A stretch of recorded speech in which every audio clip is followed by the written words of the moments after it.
श्रीमद् भगवद गीता तृतीय अध्याय श्लोक संख्या 3 का हम लोग कल वर्णन कर रहे थे, जिसमें भगवान ने ये बात कही थी कि मेरे द्वारा कल्प के आदि में भी 2 प्रकार की निष्ठाओं का वर्णन किया गया था। एक योग निष्ठा और दूसरी सांख्य निष्ठा, जिसको कि ज्ञान निष्ठा कहा जाता है। तो यह यहाँ पे जो कहा कि भाई अस्मिन लोके, मतलब कि इस मनुष्य लोक में, क्योंकि इन दोनों निष्ठाओं का पालन मनुष्य लोक में ही संभव है। बाकी किसी योनि में, बाकी किसी शरीर में न तो कर्मयोग की निष्ठा का पालन किया जा सकता है और न ज्ञान निष्ठा का पालन किया जा सकता है। धर्म और आध्यात्म का उपदेश मनुष्य के लिए ही है। और निष्ठा शब्द का जो प्रयोग किया गया है, कई बार इसके अर्थ को लेकर भी लोगों के मन में कन्फ्यूजन होता है, तो उसको बिल्कुल स्पष्ट किया जाता है। निष्ठा का मतलब होता है किसी योग में परिपक्व स्थिति, किसी साधन की परिपक्व स्थिति का नाम निष्ठा कहलाता है। आप पहले आरंभ करते हैं तब वो भावना रहती है, लेकिन निष्ठा जो है उसकी परिपक्व अवस्था को कहा जाता है। अब हम चर्चा करते हैं कि भाई योग निष्ठा और ज्ञान निष्ठा में क्या फ़र्क है। ये एक बड़ा विषय है जिसको लेकर साधक को कई बार लगता है कि मेरी योग निष्ठा है, कभी लगता है मेरी ज्ञान निष्ठा है। तो दोनों में क्या अंतर है, वो स्पष्ट हो जाने से खुद को भी ये स्पष्ट हो जाता है कि मेरी वास्तविक निष्ठा कैसी है। तो आइए हम इस श्लोक में जो बातें देखी थी योग निष्ठा के बारे में, अर्थात कर्मयोग निष्ठा के बारे में, उसको एक बार देख लेते हैं। उसमें ये बात कही गई थी कि जब कोई साधक ऐसा मानता है कि परमेश्वर सर्वशक्तिमान है और मैं उनका आज्ञाकारी सेवक हूँ, दास हूँ, भक्त हूँ, तो समझना चाहिए वो योग निष्ठा में है। योग निष्ठा में दूसरी बात बताई गई थी, योग निष्ठा किसको कहा जाता है। तो आपका जो वर्ण है, आश्रम है, स्वभाव है, परिस्थिति है, उसके अनुसार आपको जो कर्म बताए गए हैं, उन शास्त्र विहित अर्थात शास्त्र सम्मत कर्मों को न्यायपूर्वक, अपने कर्तव्य कर्मों को जो है आप ममता, आसक्ति और कामना का त्याग करके और फल में समत्व रख करके जब करते हैं, उसका नाम योग निष्ठा है। तो योग निष्ठा में 3 बातें प्रधान हो गई। एक तो आपको ये देखना है कि आपकी परिस्थिति के अनुसार आपका क्या कर्तव्य है। दूसरी बात ये हो गई, उसके अंदर जो कर्म आप कर रहे हैं उसको आपको न्यायपूर्वक करना है। और तीसरी बात उसके अंदर हो गई कि उसमें ममता, आसक्ति और कामना का त्याग करते हुए कर्म करना है। इसका नाम है कर्मनिष्ठा। अब आइए हम ज्ञान निष्ठा की बात करते हैं। तो आप चेक कर सकते हैं भाई हमारी कौन सी निष्ठा है। तो ज्ञान निष्ठा में कहा गया है कि आत्मा और परमात्मा का तात्विक अभेद है। जैसे हनुमान जी से भगवान श्री राम ने पूछा कि हनुमान, तुम्हारा और मेरा क्या संबंध है। तो हनुमान जी ने कहा कि देह दृष्टि से तो मैं आपका दास हूँ और जीव दृष्टि से मैं आपका अंश हूँ, लेकिन तत्व दृष्टि से जो आप हैं सो मैं हूँ, है ना। जैसा भी हम सब लोग बैठे हैं, तो हम बोले भाई हम सब एक हैं, तो बोले एक कैसे हैं भाई, कोई तो स्त्री है, कोई पुरुष है ना, और कोई जवान है, कोई बूढ़ा है, तो एक कैसे हो गए, है ना। और कोई व्यक्ति जो है विद्यार्थी है और कोई व्यक्ति व्यापारी हो, कोई जो है रिटायर्ड है तो एक कैसे हो गए। अरे बोले हम जो एक बोल रहे हैं उसका अभिप्राय है कि हम सब मनुष्य हैं, अतः ये हम जो बोल रहे हैं कि हम सब एक हैं, इसका अभिप्राय इतना है कि हम सब साधक हैं। साधक ही तो सत्संग सुनेगा ना, जिसको अपने कल्याण की इच्छा होगी। तो हम सब साधक हैं इस दृष्टि से एक है, और हम सब मनुष्य हैं इस दृष्टि से एक है। बाकी अगर आप स्त्री पुरुष की दृष्टि से देखो, उम्र की दृष्टि से देखो, व्यवसाय की दृष्टि से देखो, तो अलग बात है। तो हनुमान जी ने कहा कि देह दृष्टि से देखो तो आप और हम अलग हैं, और अगर जीव दृष्टि से देखो तो मैं अंश हूँ और आप अंशी हैं, आप समुद्र हैं तो मैं बूंद हूँ। और तत्व दृष्टि से देखो तो जीव का जो एक्चुअल कंटेंट है वो क्या है, उसका स्वरूप क्या है। तो बोले वो स्वरूप उसका जो है सच्चिदानंद है। और भगवान का बोले भगवान तो है ही सच्चिदानंद। तो इसलिए बोले कि तत्व दृष्टि से आपकी और मेरी एकता है। तो इस बात पे आप ध्यान दें कि एक व्यक्ति भगवान से भेद मान रहा है, एक व्यक्ति भगवान से अभेद मान रहा है, तो उसका बेसिस क्या है? तो हनुमान जी की बातों से स्पष्ट हो जाता है, जो अपने को जीव मान रहा है वो भगवान से भेद मानेगा कि मैं अंश हूँ और आप अंशी हैं, मैं बूंद हूँ और आप समुद्र हैं, तो वो तो भेद बुद्धि हो गई। और जब आप ये मानोगे कि आपका तत्व सच्चिदानंद है, मेरा भी सच्चिदानंद है, जैसे यहाँ पे हम सब मनुष्य हैं, हम सब साधक हैं, तो एकता हो गई। तो भगवान से एकता जो है तात्विक एकता होती है, उपाधि से एकता नहीं होगी। इसको उपाधि बोलते हैं। जीव एक उपाधि है, ईश एक उपाधि है। ईश की जो उपाधि है उसमें क्या गुणवत्ता है?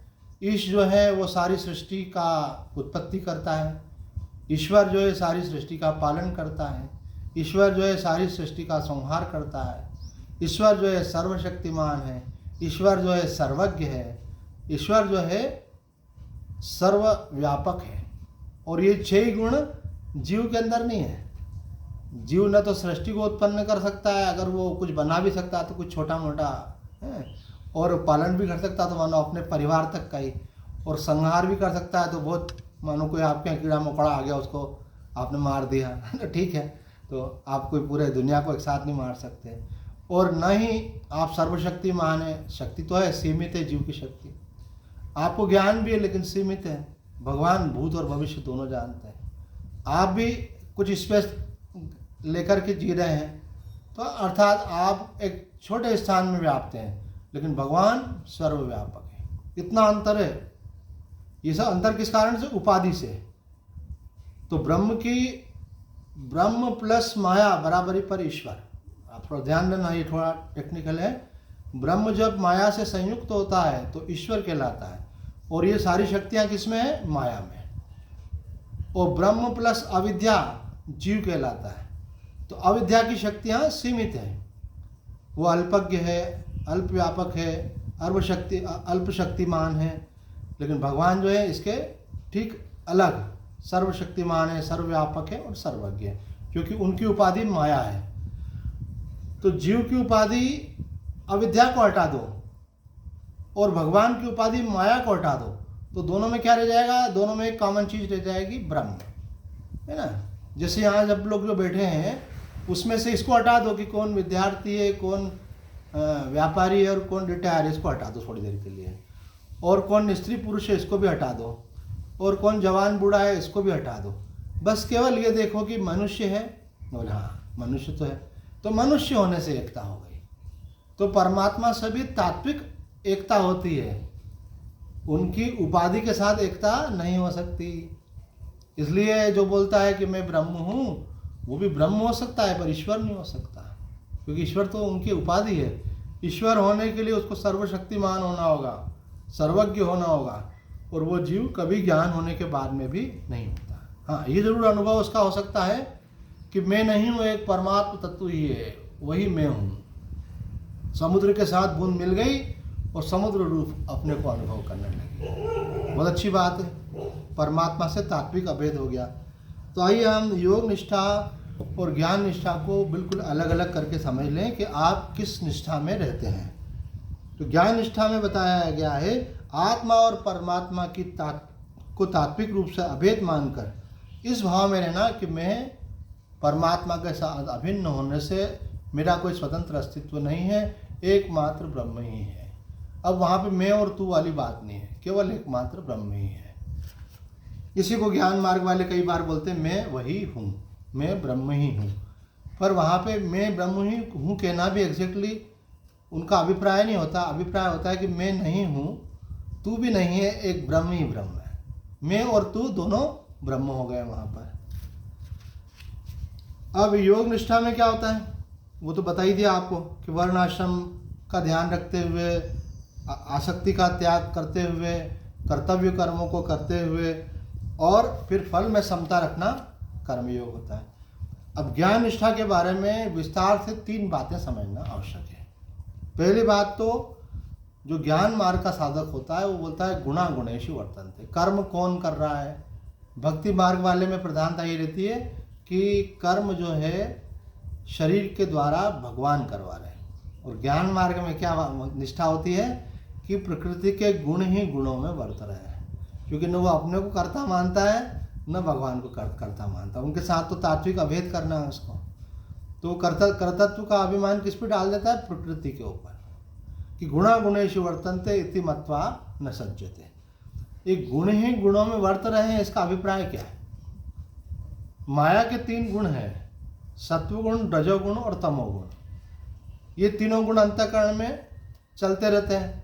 कभी अंतःकरण में सत्वगुण होता है, अपन सत्संग सुनते हैं, कभी रजोगुण होता है, इच्छाएं उत्पन्न होती हैं, संकल्प उत्पन्न होते हैं, यानी क्रिया का वेग उत्पन्न होता है, कर्म में लग जाता है व्यक्ति। कभी तमोगुण होता है तो सत्संग सुनते सुनते भी आलस होता है, तो आराम से रिलैक्स होने लगता है। तो इसका मतलब क्या हुआ कि शरीर में शिथिलता आ रही है, थकावट आ रही है, कमजोरी आ रही है, तो आदमी आराम करने लग जाता है। तो क्या हुआ? सत्व रज तम तीनों गुण जो है अंतःकरण में प्रभावमान रहते हैं, और इन गुणों के अनुसार ही कर्म करता है मनुष्य। तो कर्म किस में करता है? शरीर के द्वारा कर्म करता है। कर्म कहाँ होते हैं? व्यवहार में होते हैं। शब्द स्पर्श रूप रस गंध का व्यवहार होता है। तो ये जो शब्द स्पर्श रूप रस गंध है और जो शरीर है, ये भी गुणों से बना हुआ है। इसका पूरा विभाग पंचीकरण ग्रंथ में किया गया है। आदि शंकराचार्य जी के समस्त प्रक्रिया ग्रंथों में भी किया गया, जैसे विवेक चूड़ामणि, अप्रोक्षानुभूति। उसको अगर शॉर्ट में 1 मिनट में अगर लेना चाहें तो वो इतना ही कि सत्व गुण से जो है अंतःकरण का निर्माण होता है, रजोगुण से जो है इंद्रियों का निर्माण होता है, और तमोगुण से जो है शरीर का निर्माण होता है। तो कर्म किसके द्वारा होगा? शरीर के द्वारा, इंद्रियों के द्वारा, मन के द्वारा। तो ये गुणों के द्वारा ही कर्म होता है। और शब्द स्पर्श रूप रस गंध जो संसार के हैं, वो भी तमोगुण का ही विस्तार है, माया के तमोगुण का। जैसे शरीर बना है इसी प्रकार से संसार बना है। तो कहते हैं कि ये सब गुणों में ही गुणों की लीला है। इसी को बोलते हैं ये सब भगवान की माया है। लेकिन माया का एग्जैक्टली मीनिंग क्या है? कि गुण ही गुणों में वर्त रहे हैं। शरीर भी माया से बना है और संसार भी माया से बना है। किसकी माया से? भगवान की माया से। इसलिए ये सब भगवान की माया है। तो कहते हैं कि ज्ञानी की निष्ठा रहती कि गुण ही गुणों में वर्त रहे हैं। दूसरी बात, शरीर, इंद्रिय, मन आदि के द्वारा होने वाली समस्त क्रियाओं में वो इस बात के लिए सजग रहता है ज्ञान योगी कि ये सब मैं नहीं कर रहा हूँ, ये शरीर, इंद्रिय, मन, बुद्धि के द्वारा हो रहा है। मैं करता नहीं हूँ। मैं कौन हूँ? मैं साक्षी हूँ। मैं जानने वाला हूँ, मैं करने वाला नहीं हूँ। Second point. थर्ड पॉइंट, ज्ञान योग की निष्ठा के लिए जो आवश्यक है कि जितनी भी क्रियाएं हैं और उनका जो फल है, उसमें अहमता, ममता, आसक्ति का सर्वथा त्याग। जैसे कर्मयोग में था वैसे ही यहाँ पर भी। अगर उसके मन में शरीर को लेकर अहमता, शरीर के संबंधों और वस्तुओं को लेकर के ममता, और कर्म के फल को लेकर के अगर उसके मन में कामना है, तो इसका मतलब वो ज्ञान निष्ठा का पालन नहीं कर रहा है। तो ज्ञान निष्ठा के पालन के लिए तीसरा पॉइंट है कि आपको अहमता, ममता, आसक्ति और कर्तृत्व अभिमान का, कामना का त्याग करना पड़ता है। कर्तृत्व अभिमान दूसरा पॉइंट बता ही दिया था।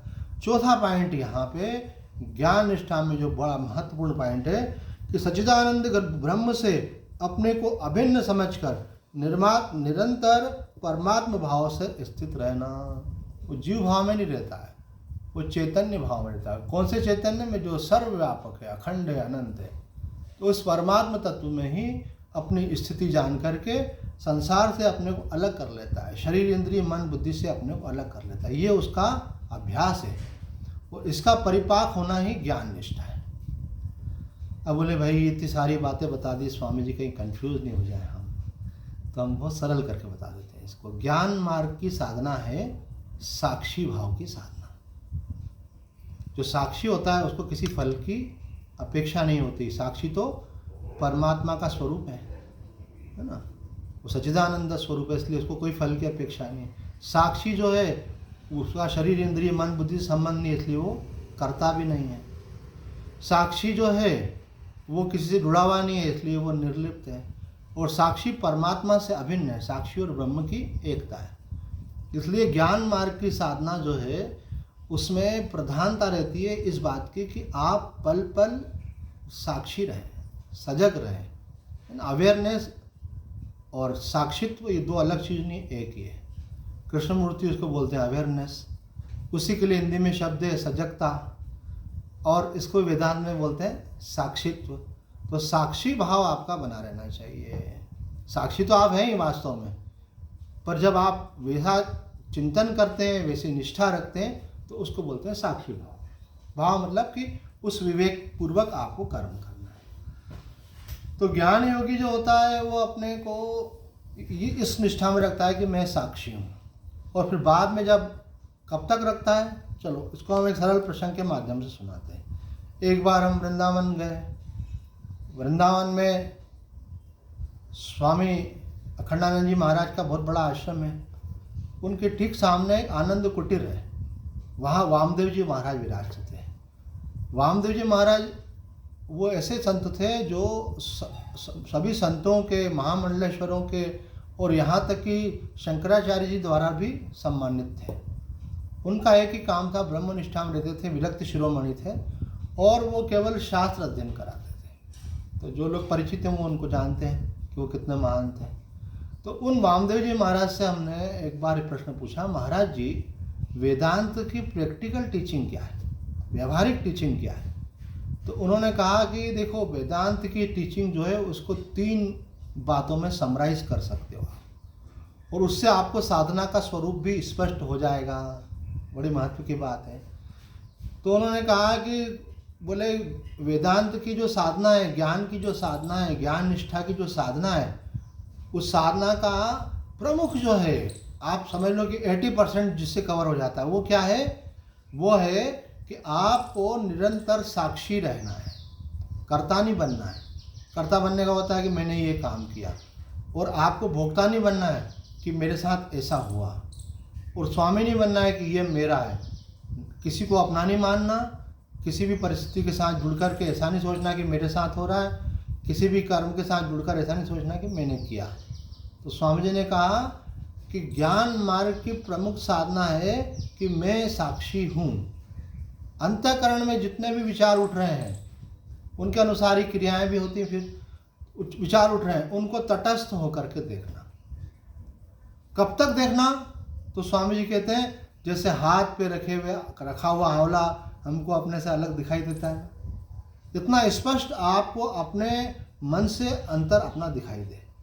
अभी हम दूसरों की तो रीडिंग करते हैं, ये देखो इसके चेहरे से मालूम पड़ रहा है ये बड़ा गुस्सा आ रहा है इसको, और इसके चेहरे से समझ में आता है ये बड़ा खुश है ये, और इसके चेहरे से मालूम पड़ता है कि इसको बात समझ में आ रही है, और इसके चेहरे से दिखता है कि इसको कुछ समझ में आ नहीं रही है, बैठा हुआ है केवल ऐसे।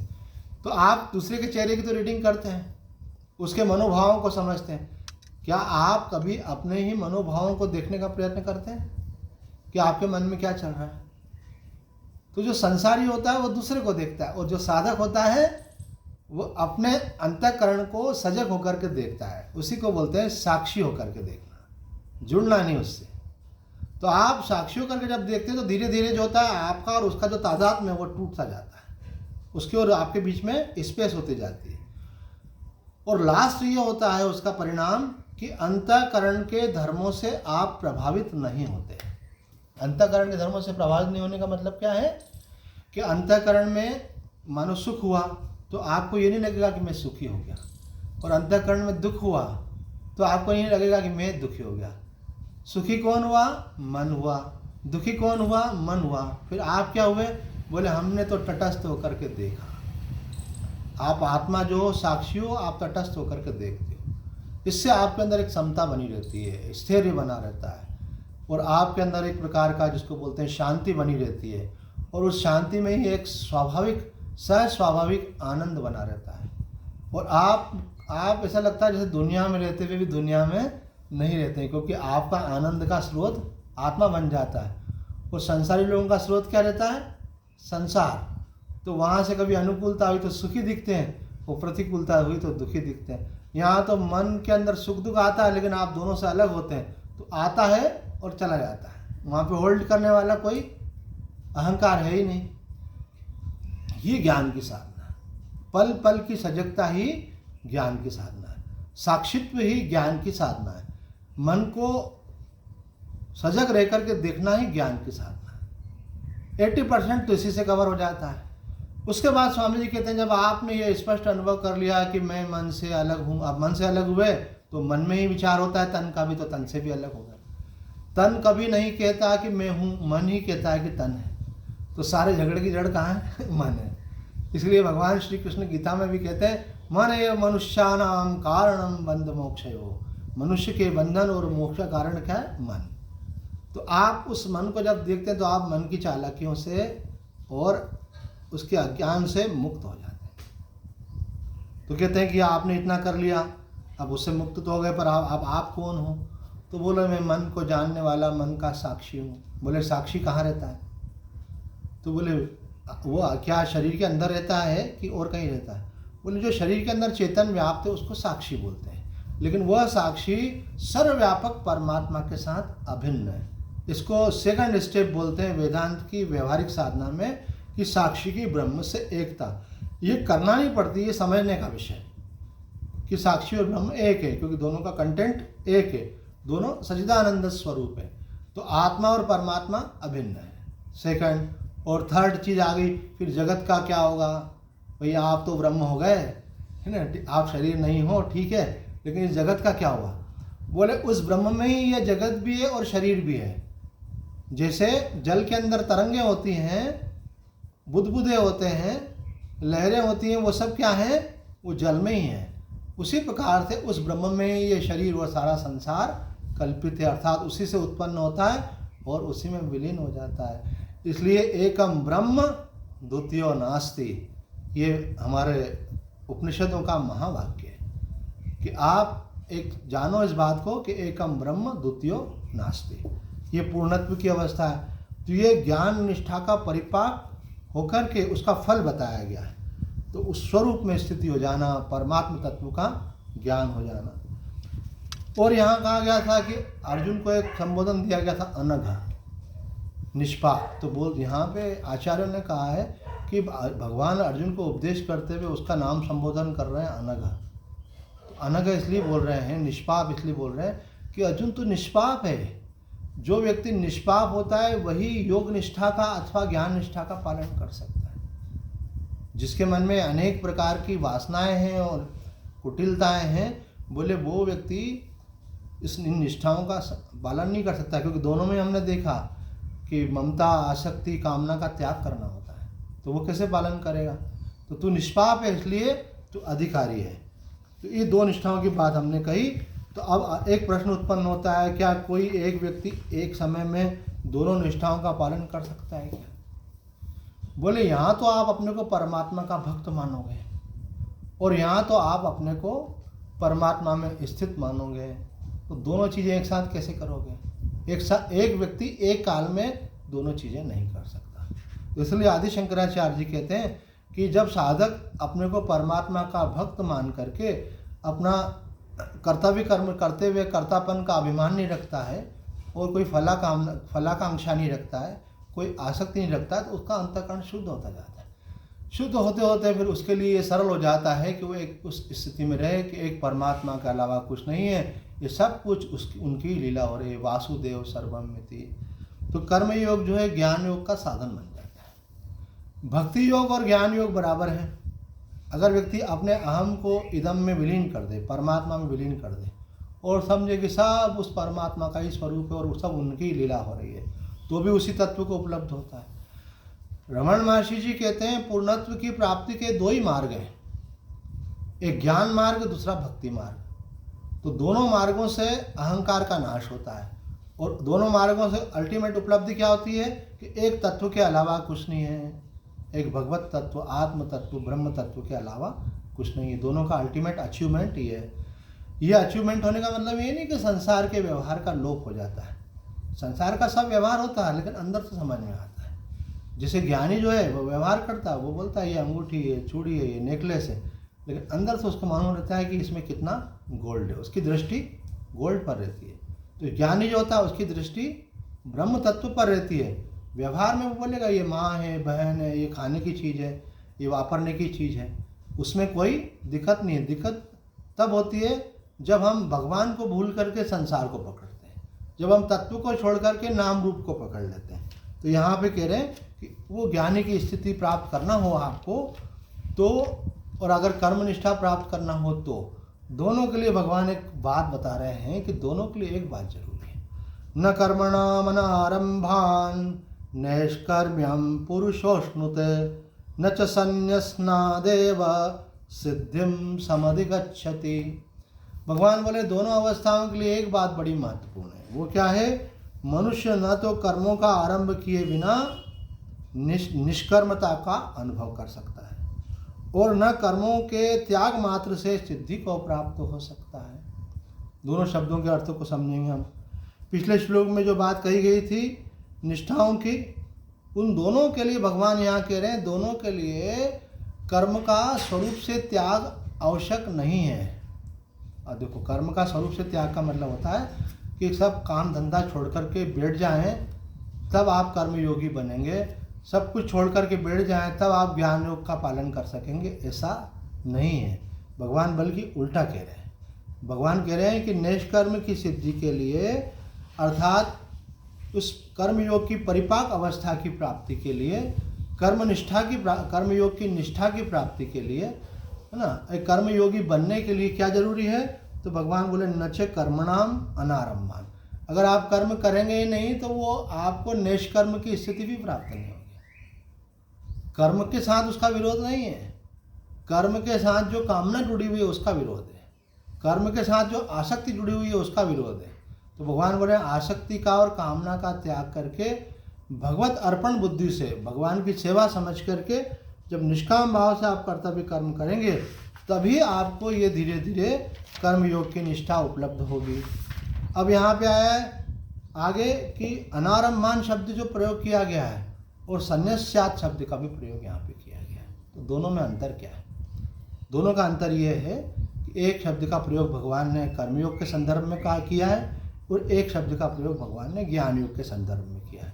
भगवान बोलते हैं कि कर्म का आरंभ नहीं करने से निष्कर्म की प्राप्ति नहीं होती है ना, सरल शब्दों में।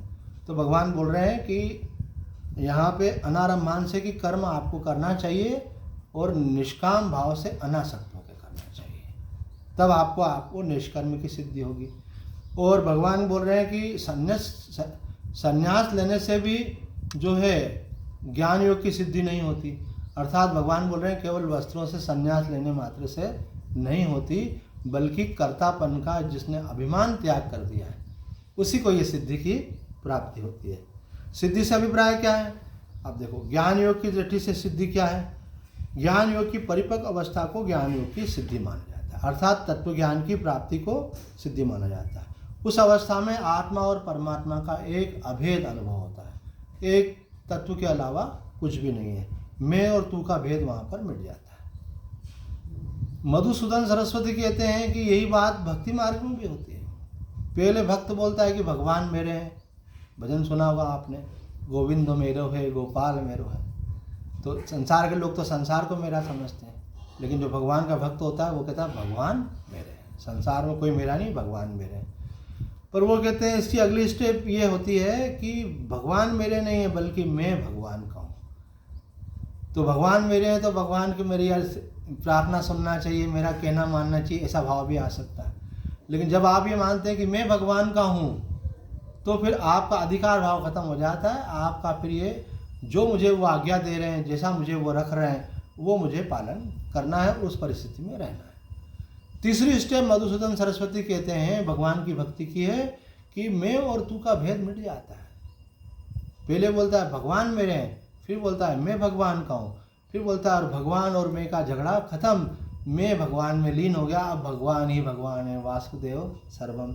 तो वो जो स्थिति भक्ति की है वही ज्ञान की स्थिति भक्ति में परिणाम में प्राप्त हुई और ज्ञान में आरंभ से ही उसका भावना करके अभ्यास किया जा रहा है। यह ज्ञान योग की सिद्धि कर्मों में कर्तापन का त्याग तथा समस्त भोगों में ममता, आसक्ति और कामना रहित होकर निरंतर अभिन्न भाव से परमात्मा का चिंतन करने से होती है। ये ज्ञान योग में अभिन्न भाव से चिंतन की प्रधानता है कि वहाँ पे नाम रूप को हटा दिया और एक तत्व है और उसी का आप चिंतन करें। ब्रह्म तत्व का चिंतन वहाँ पे प्रधान है, इसलिए अभिन्नता की बात कही गई है। और दूसरी एक महत्वपूर्ण बात ज्ञान योग की, जिसका हमने पहले भी संदर्भ दे दिया, कि ज्ञान योग में साधक को ये भाव रखना पड़ता है कि मैं कर्मों का कर्ता नहीं हूँ, मैं उनका दृष्टा साक्षी हूँ, मैं उनको देखने वाला हूँ, उनको जानने वाला हूँ, मैं निर्लिप्त हूँ। तो उस साक्षी की साधना जो है ज्ञान योग में होती है। तब वो परिपाक को जब प्राप्त हो जाती है तो उसी को सिद्धि कहा जाता है। रमण महर्षि जी कहते हैं कि कर्म बाधा नहीं है, कर्तापन बाधा है। कर्म बाधा नहीं है, कामना बाधा है। तो यहाँ पे ये बात कही गई है अनारंभान और संन्यास शब्द से कि कर्मयोग की निष्ठा प्राप्ति के लिए तो कर्म करना जरूरी है। कर्म करते हुए आप कामना का त्याग करें, धीरे धीरे आप अंतःकरण शुद्ध होगा।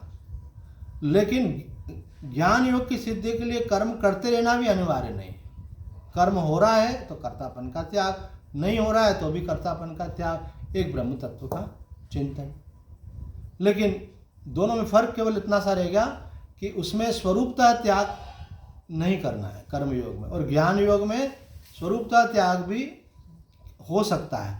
महर्षि जी से किसी ने कहा ऐसा कि महर्षि जी मैं संन्यास लेना चाहता हूँ, जैसे आप अकेले रह कर के आत्म तत्व का चिंतन करते, मैं भी ऐसा ही करना चाहता हूँ। तो महर्षि जी ने कहा हमारे शरीर का ये प्रारब्ध था, इस कारण से ऐसा हुआ। तो उस व्यक्ति ने कहा कि हो सकता है कि मेरे शरीर का भी यही प्रारब्ध हो कि मैं भी सब कुछ छोड़ करके एकांत में रह करके भगवत चिंतन करूं। तो महर्षि जी ने कहा कि अगर ऐसा तुम्हारा प्रारब्ध होगा तो ऐसा हो जाएगा। बाकी कर्म करना या कर्म छोड़ना, इसका ज्ञान से सीधा संबंध नहीं है। ज्ञान से सीधा संबंध किस बात का है कि कर्तापन का अभिमान छोड़ना, मैं कर रहा हूँ इस भावना को छोड़ना। ज्ञान का सीधा संबंध किससे है कि आपने कामना और आसक्ति का त्याग कर दिया। तो ये दोनों को स्पष्ट कर दिया भगवान ने श्लोक में आकर के कि आप ऐसा नहीं सोचेंगे काम छोड़ करके बैठ जाएंगे तो ज्ञानी हो जाएंगे। बोले काम छोड़ने से ज्ञानी नहीं होते, कर्तापन का अभिमान छोड़ने से ज्ञानी होते हैं।